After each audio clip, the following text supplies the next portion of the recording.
iyadoo dunida gebi ahaanteedba ay ku jeeday xakamaynta iyo ka hortagga xanuunka aadka u faafaya ka yimi Shiinaha, waxaa dhammaadkii 2019 ilaa xilligan waxaa baqdin ku abuuray bini'aadamka dhagaxa ay sheegtay NASA, taasi oo dad badani xiiseynayaan inay wax ka ogaadaan xaqiiqada dhabta ah ee dhagaxan. 3 Maajo sanadkan ayay ahayd markii ay sheegtay NASA in dhagax aad u weyn oo balliciisu gaadhayo 4 kiiloomitir uu dunida kusoo dhici doono. 8 Maajo isla sanadkan ayay haddana mar kale sheegeen in dhagaxan uu dhulka u soo jirsaday 15 milyan. Dhagaxan aadka u weyn waxa ay sheegeen in uu noqon doono dhagaxii ugu soo dhowaa dhulka, waxaana ay sheegeen in uu u jirsan doono 6 milyan, oo noqonaysa markii ugu horeysay ee dhagax ka soo dhacay hawada sare uu dhulka intaasi u jirsado.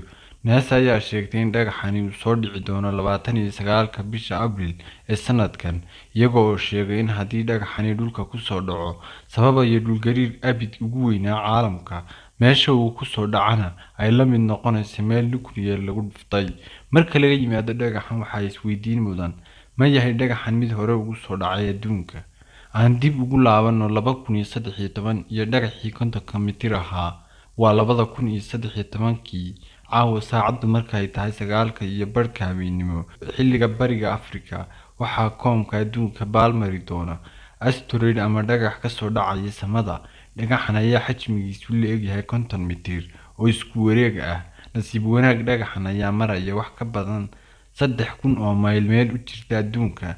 ruuxii xiiseynaya inuu arko dhagaxan marka uu adduunka baalmarayo waxa uu u baahan yahay doorbi uu ku arki doono.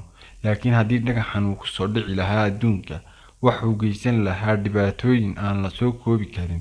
Sidaasi waxaa yiri Alex Brandiker oo ah astronom ka howlgala jaamacadda Stockholm.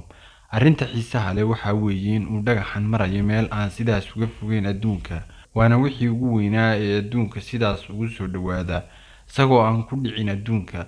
waxaa loo hayaa cadeymo taariikhi arrintaasi.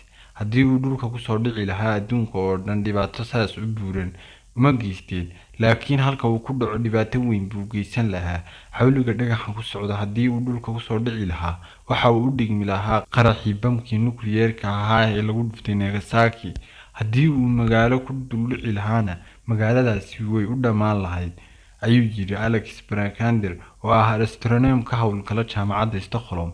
laakiin qaybo yaryar oo ka mid ah dhagaxa ayaa saaka laga soo sheegayaa inay ku dhaceen meelo ka mid ah dalka Ruushka, iyadoo saxaafadda dalkaasi qaarkood ay baahiyeen sawirro iyo muuqaallo laga qaaday markay dhagaxaantani dhulka ku soo dhacayeen. wararku waxa ay sheegayaan in dad gaaraya 400 oo ruux ay dhaawac ka soo gaadheen muraayado guryaha ka soo daatay, taasi oo ay sababeen gariiro ka dhashay dhagaxaanta halkaasi ku dhacayay. arrinta ay u badan tahay dhagaxan ayaa ah inuusan dunida ku soo dhacayn, laakiin uu saameyn ku yeelan doono maadaama uu soo jirsan doono wax yar, waxaana uu yahay dhagax aad u weyn. intaasi ayaan kusoo koobayaa. haddii aad ka heshay muuqaalka, like saar, sheer garee oo la wadaag asxaabtaada.